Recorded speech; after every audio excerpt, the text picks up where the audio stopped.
Ms. Howard, thank you for yielding. This is the amendment that we dealt with yesterday, where a number of us were very impressed with the fact that we weren't using the rainy day fund as we said we wouldn't use, but for so many of us who are in fast growth school districts throughout the state in the urban areas, this was a very important amendment for this bill for us. We were very concerned about enrollment growth. We're very concerned about using and trying to help our school districts in that context. Most of us who are in this body, we have a number of rural members, but we have a number of urban city school districts. And there is enormous fast growth in those that we are needing to deal with in some form or fashion. And your amendment basically was some compromise to say we will not touch the rainy day fund. Correct. But we need some help in these fast growth school districts with enrollment problems, and we shouldn't shortchange our own school districts. Is that correct? Absolutely correct. So from the standpoint of this amendment comes off this bill, then we're going to have, a lot of us are going to have a problem with this bill. Because this is one sense, we passed other amendments to send a message.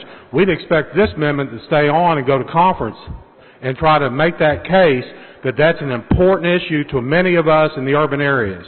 I would hope so, and I think it's important probably to many districts that our constituents, our colleagues. Well, I can tell you in my school districts in Carrollton Farmers Branch and Louisville, the enormous amount of enrollment growth and the problem we have with trying to pay those costs for those, we ought to at least try to help them where we can. And if we're not willing to do that, then we've got a problem with this entire process. Thank you, Representative Solomon. Appreciate it. Mr. Speaker. Mr. Neistat, for a purpose.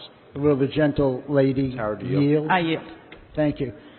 Donna, don't you think that every public school teacher, every public school staff member, every public school principal, and the members of every school board in Texas would be most appreciative if this amendment stays on? I think that's a very fair statement. Thank you. Mr. Speaker. Mr. Lyne, for a purpose. To ask a question of the lady. Ms. Howard, do you yield? I yield. Ms. Howard, you probably heard me talk before that I'm not overly impressed with how things came out for education and a lot of other things in this budget. Are you aware that, I mean, we don't live, that Wichita Falls is not a high growth district and none of our towns are high growth? I believe that this amendment that you did was a great idea. Money will not solve all the issues that education has. There's a lot of other problems that we've got to deal with. But I think this was a great effort on your part.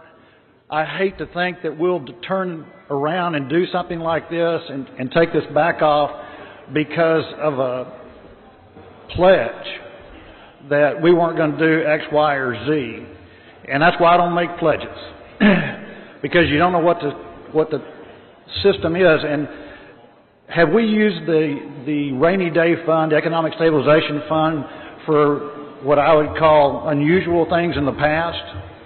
Oh, well, certainly it's been used for a variety of things, and I think in regard to the statement you just made, too, the whole point of this is to not have anybody have to go back on their pledge, because it's not asking anybody to use any of the current rainy day fund. It would only be beyond.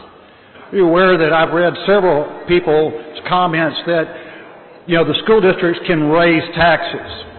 Are you aware of that? Absolutely. I'm a former school board member. I spoke to my local constituents a while back, a month and a half ago, and I said, this legislature for the last however long, 10 years, has prided itself on not raising taxes. Absolutely.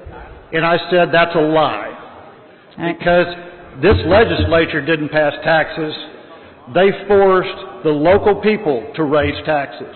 Absolutely. The counties, the cities, and the school districts. And that's disingenuous. And that's one of the things that irritates the heck out of me here, is how often we do these games. And I'm tired of it, and I support your amendment because it's the right thing to do for the people of Texas.